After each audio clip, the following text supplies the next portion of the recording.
Hello मोर प्रिय पाठक पाठिका एमएम टीचिंग पॉइंट शिक्षाभित्तिक यूट्यूब चैनल को आपण समस्त को मु मनोज दिल से स्वागत करुच्ची। आशा करुच्ची आपण समस्ते बहुत भलरे थिबे। आजर भिडियो रे आमे इंडियन हिस्ट्री बा भारत इतिहास किछि संक्षिप्त प्रश्नर उत्तर जानिबा। भारत इतिहास उपादान, प्रत्नतात्विक उपादान, साहित्यिक उपादान एवं अभिलेखागार उपादान किछि संक्षिप्त प्रश्नर उत्तर एही भिडियो रे आमे जानिबा। जदि एपर्यंत एही चैनल को आपण सब्सक्राइब करना ताहले काइंडली सब्सक्राइब कर दियंतु और पाखरे थिया बेल आइकन को प्रेस करी ऑल नोटिफिकेशन ऑन कर दियंतु, जा द्वारा मु जेबे भी नुआ नुआ वीडियो अपलोड करी आपण निकट रे सर्वप्रथमे नोटिफिकेशन पहुंच जाई। तेबे चलंतु आज प्रथम प्रश्न हैला प्रत्नतत्वर अर्थ कोन। यार उत्तर हेउची प्राचीन कालर अवशेषर अध्ययन। द्वितीय प्रश्न हैला भारतर प्रत्नतत्व विभाग केउ बड़लाटक समय रे स्थापित होइथिला। आ यार सटीक उत्तर होउची लॉर्ड कर्जन। परवर्ती प्रश्न मुद्रा अनुध्यान पद्धति को कौन कुहा जाए। मुद्रा अनुध्यान पद्धति को कौन कुहा जाए। आ यार उत्तर होउची मुद्रा तत्व। हाथी गुंफा शिलालेख केउ राजांक समय रे लेखा जाइथिला ना सम्राट खारवेलंक समय रे लेखा जाइथिला। हाथी गुंफा शिलालेख केउठारे अवस्थित। हाथी गुंफा शिलालेख उदयगिरी पहाड़ ठारे अवस्थित। उदयगिरी पहाड़ ठारे अवस्थित। एपिग्राफीर अर्थ कौन ना एपिग्राफीर अर्थ हेउची शिलालेख अनुध्यान। हरिशण रचना करिथिबा प्रशस्तिर नाम कौन। हरिशण रचना करिथिबा प्रशस्तिर नाम हेउची प्रयाग प्रशस्ति। केउ राजांक कृतित्व संबंध रे अलाहाबाद प्रशस्ति रे उल्लेख अछि ना सम्राट समुद्र गुप्तंक कृतित्व संबंध रे अलाहाबाद प्रशस्ति रे उल्लेख अछि। परवर्ती प्रश्न हिमालय ठारू भारत महासागर सीमा पर्यंत विस्तृत अंचल को कौन कुहा जाउथिला। से समय हिमालय ठारू भारत महासागर सीमा पर्यंत विस्तृत अंचल को कौन कुहा जाउथिला ना भारत वर्ष बोली कुहा जाउथिला। केउ राजांक समय रे रुमिनी देई स्तंभलिपि लेखा जाइथिला। सम्राट अशोकंक समय रे रुमिनी देई स्तंभलिपि लेखा जाइथिला। ऐहोल प्रशस्ति केउ नरपतिंकर जश वर्णना करिथाय। द्वितीय पुलकेशी नरपतिंकर जश वर्णना करिथाय। प्रथमे केउ वेद रचित होइथिला ना सर्वप्रथमे ऋग वेद रचित होइथिला। किए अर्थशास्त्रर रचयिता। कौटिल्य हेउछंती अर्थशास्त्रर रचयिता। किए मुद्रा राक्षस नाटकर रचयिता। किए मुद्रा राक्षस नाटकर रचयिता। और यार उत्तर हेउची विशाखा दत्त। इंडिकार रचयिता किए। इंडिकार रचयिता हेउछंती मेघास्थीनेस। किए मालविकाग्नि मित्रम नाटकर रचयिता। कवि कालिदास हेउछंती मालविकाग्नि मित्रम नाटकर रचयिता। बिल्हणक रचित पुस्तकर नाम कौन। विक्रमार्क चरित। केउ पुस्तक संध्याकर नंदी रचना करथिले। रामचरित पुस्तक संध्याकर नंदी रचना करथिले। किए राजतरंगिणी पुस्तक रचना करथिले ना पातंजलि राजतरंगिणी पुस्तक रचना करथिले। केउ धर्मावलंबी मानक पवित्र ग्रंथ हेउची त्रिपिटक। बौद्ध धर्मावलंबी मानक पवित्र ग्रंथ हेउची त्रिपिटक। आदि ग्रंथ केउ धर्मर पवित्र ग्रंथ। आदि ग्रंथ हेउची सिख धर्मर पवित्र ग्रंथ। पाणिनि केउ पुस्तक रचना करथिले ना पाणिनि अष्टाध्यायी पुस्तक रचना करथिले। चीन परिव्राजक हुएनसा केउ राजांक राजत्व काल रे भारत आसीथिले। चीन परिव्राजक हुएनसा सम्राट हर्षवर्धन राजत्व काल रे भारत आस्थिले। चीन परिव्राजक फाइयान केउ राजांक राजत्व काल रे भारत आस्थिले ना द्वितीय चंद्रगुप्त। महाभाष्य पुस्तकर रचयिता किए।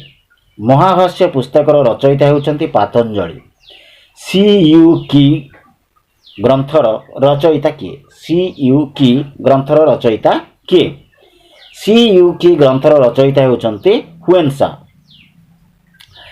किए सत्यार्थ प्रकाश ग्रंथ रचना करथिले। स्वामी दयानंद सरस्वती सत्यार्थ प्रकाश ग्रंथ रचना करथिले। କେଉଁ ରାଜାଙ୍କ ସମୟରେ ମେଗାସ୍ଥିନିସ୍ ଭାରତ ଆଗମନ କରିଥିଲେ? ସମ୍ରାଟ ଚନ୍ଦ୍ରଗୁପ୍ତ ମୌର୍ଯ୍ୟଙ୍କ ସମୟରେ ମେଗାସ୍ଥିନିସ୍ ଭାରତ ଆଗମନ କରିଥିଲେ। Dear friends, like comment is very important to me, so kindly like comment and subscribe please। ପରବର୍ତ୍ତୀ ପ୍ରଶ୍ନ ହେଲା ସିନ୍ଧୁ ନଦୀର ସଂସ୍କୃତ ନାମକୁ କେଉଁ ବୈଦେଶିକ ମାନେ ହିନ୍ଦୁ ବୋଲି କହିଥିଲେ? ଆଉ ଏହାର ଉତ୍ତର ହେଉଛି ପାରସିକ ମାନେ। ପରବର୍ତ୍ତୀ ପ୍ରଶ୍ନ ଆମ ଦେଶର ନାମ କାହା ନାମ ଅନୁସାରେ ଭାରତବର୍ଷ ହୋଇଛି? ଆଉ ଏହାର ସଠିକ ଉତ୍ତର ହେଉଛି ରାଜା ଭରତ। ପରବର୍ତ୍ତୀ ପ୍ରଶ୍ନ ଭରତ କିଏ? ଭରତ ହେଉଛନ୍ତି ରାଜା ଦୁଷ୍ମନ୍ତ ଓ ଶକୁନ୍ତଳାଙ୍କ ପୁତ୍ର। ପରବର୍ତ୍ତୀ ପ୍ରଶ୍ନ ସିନ୍ଧୁ ନଦୀର ପାର୍ଶ୍ୱବର୍ତ୍ତୀ ଅଞ୍ଚଳକୁ ଗ୍ରୀକ ମାନେ କ'ଣ କହିଥିଲେ?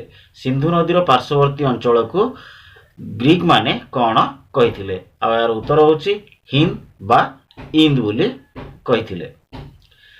ପରବର୍ତ୍ତୀ ପ୍ରଶ୍ନ ହେଲା ପ୍ରତ୍ନତାତ୍ତ୍ୱିକ ଉପାଦାନ କ'ଣ? ଆଉ ଏହାର ଉତ୍ତର ହେଉଛି ପ୍ରାଚୀନ କୀର୍ତ୍ତି, ମୁଦ୍ରା ଓ ଶିଳଲେଖ। ରାମଚରିତ ମାନସର ରଚୟିତା କିଏ? ଆଉ ଏହାର ସଠିକ ଉତ୍ତର ହେଉଛି ତୁଳସୀ ଦାସ। ରାମଚରିତ ମାନସର ରଚୟିତା ହେଉଛନ୍ତି ତୁଳସୀ ଦାସ। ଶିଳାଲେଖ ଅନୁସନ୍ଧାନ ବିଦ୍ୟାକୁ କ'ଣ କୁହାଯାଏ? ଶିଳାଲେଖ ଅନୁସନ୍ଧାନ ବିଦ୍ୟାକୁ କ'ଣ କୁହାଯାଏ? ନା ଶିଳାଲେଖ ଅନୁସନ୍ଧାନ ବିଦ୍ୟାକୁ ଏପିଗ୍ରାଫି ବୋଲି କୁହାଯାଏ। ପରବର୍ତ୍ତୀ ପ୍ରଶ୍ନ ହେଲା ପ୍ରାଚୀନ ମୁଦ୍ରା ଗବେଷଣା ପଦ୍ଧତିକୁ କ'ଣ କୁହାଯାଏ? ମୁଦ୍ରା ତତ୍ତ୍ୱ ବୋଲି କୁହାଯାଏ। ହର୍ଷଚରିତ ଗ୍ରନ୍ଥ କିଏ ରଚନା କରିଥିଲେ? ହର୍ଷଚରିତ ଗ୍ରନ୍ଥ କିଏ ରଚନା କରିଥିଲେ? ଆଉ ଏହାର ଉତ୍ତର ହେଉଛି ବାଣଭଟ୍ଟ। ପ୍ରାଚୀନ ଭାରତର ଦୁଇଟି ପ୍ରସିଦ୍ଧ ମହାକାବ୍ୟର ନାମ କ'ଣ? ପ୍ରାଚୀନ ଭାରତର ଦୁଇଟି ପ୍ରସିଦ୍ଧ ମହାକାବ୍ୟର ନାମ ହେଉଛି ରାମାୟଣ ଓ ମହାଭାରତ। ଚରତ ସଂହିତାର ରଚୟିତା କିଏ? ଚରତ ସଂହିତାର ରଚୟିତା କିଏ? ଆଉ ଏହାର ଉତ୍ତର ହେଉଛି ଚରକ। ପୃଥ୍ୱୀରାଜ ଚରିତ ଗ୍ରନ୍ଥ କିଏ ରଚନା କରିଥିଲେ? ଆଉ ଏହାର ଉତ୍ତର ହେଉଛି ଚାନ୍ଦ ବିବି। ଆକବରନାମା ଓ ଆଇନ ଇ ଆକବରୀ ଗ୍ରନ୍ଥଦ୍ୱୟର ରଚୟିତା କିଏ? ଆକବରନାମା ଓ ଆଇନ ଇ ଆକବରୀ ଗ୍ରନ୍ଥଦ୍ୱୟର ରଚୟିତା ହେଉଛନ୍ତି ଆବୁଲ ଫାଜଲ। ତାରିଖ ଇ ଫିରୋଜ ଶାହ ଗ୍ରନ୍ଥର ରଚୟିତା କିଏ? ଆଉ ଏହାର ଉତ୍ତର ହେଉଛି ଜିଆଉଦ୍ଦିନ ବରାନୀ। ଜିଆଉଦ୍ଦିନ ବରାନୀ ହେଉଛନ୍ତି ତାରିଖ ଇ ଫିରୋଜ ଶାହୀ ଗ୍ରନ୍ଥର ରଚୟିତା। କିଏ ଲିପିବଦ୍ଧ କରିଥିବା ବିବରଣୀକୁ ସିୟୁକି କୁହାଯାଏ? ଆଉ ଏହାର ସଠିକ ଉତ୍ତର ହେଉଛି ହୁଏନ୍ସା। ତବାକତ ଇ ନାସିରର ରଚୟିତା କିଏ? ତବାକତ ଇ ନାସିରର ରଚୟିତା କିଏ? ନା ମିନହାଜୁଦ୍ଦିନ ସିରାଜ। ମିନହାଜୁଦ୍ଦିନ ସିରାଜ ହେଉଛନ୍ତି ତବାକ ଇ ନାସିରର ରଚୟିତା। ହୁଏନ୍ସା କେଉଁ ବିଶ୍ୱବିଦ୍ୟାଳୟରେ 5 ବର୍ଷ ଶିକ୍ଷା ଲାଭ କରିଥିଲେ? ନା ନାଳନ୍ଦା ବିଶ୍ୱବିଦ୍ୟାଳୟରେ। ପ୍ରିୟଦର୍ଶକ ଓ ରତ୍ନାବଳୀର ରଚୟିତା କିଏ? ପ୍ରିୟଦର୍ଶକ ଓ ରତ୍ନାବଳୀର ରଚୟିତା ହେଉଛନ୍ତି ହର୍ଷବର୍ଦ୍ଧନ। ଇବନ ବାତୁତା କିଏ? ଇବନ ବାତୁତା ହେଉଛନ୍ତି ଆଫ୍ରିକାର ପରିବ୍ରାଜକ। ପରବର୍ତ୍ତୀ ପ୍ରଶ୍ନ ହେଲା ଇବନ ବାତୁତା କେତେ ଖ୍ରୀଷ୍ଟାବ୍ଦରେ ଭାରତ ଆସିଥିଲେ? ଆଉ ଏହାର ଉତ୍ତର ହେଉଛି ପ୍ରାୟତଃ ଖ୍ରୀଷ୍ଟାବ୍ଦ 1344 ରୁ 1347 ମଧ୍ୟରେ ଇବନ ବାତୁତା ଭାରତ ଆସିଥିଲେ। ଆଲମଗିରିନାମା ପୁସ୍ତକ କିଏ ରଚନା କରିଥିଲେ? ଆଉ ଏହାର ଉତ୍ତର ହେଉଛି ମହମ୍ମଦ କାଦିର। ତୁଗଲକନାମାର ରଚୟିତା କିଏ? ତୁଗଲକନାମାର ରଚୟିତା ହେଉଛନ୍ତି ଅମୀର ଖୁସୁ। କିତାବ ଉଲ ରେହଲା। କିତାବ ଉଲ ରେହଲା କିଏ ରଚନା କରିଥିଲେ? ଇବନ ବତୁତା କିତାବ ଉଲ ରେହଲା ନାମକ ପୁସ୍ତକ ରଚନା କରିଥିଲେ। ଫାହିୟାନଙ୍କ ପୁସ୍ତକର ନାମ କ'ଣ? ଫାହିୟାନଙ୍କ ପୁସ୍ତକର ନାମ ହେଉଛି ଫୋକୁଓ କି। ଫୋକୁଓ କି। ଭାରତ ଇତିହାସର ଐତିହାସିକ ଉପାଦାନ କ'ଣ? ଭାରତ ଇତିହାସର ଐତିହାସିକ ଉପାଦାନ ହେଲା ପ୍ରତ୍ନତାତ୍ତ୍ୱିକ, ସାହିତ୍ୟିକ ଓ ଅଭିଲେଖାଗାରୀୟ। କୁମାରପାଳ ଚରିତର ରଚୟିତା କିଏ?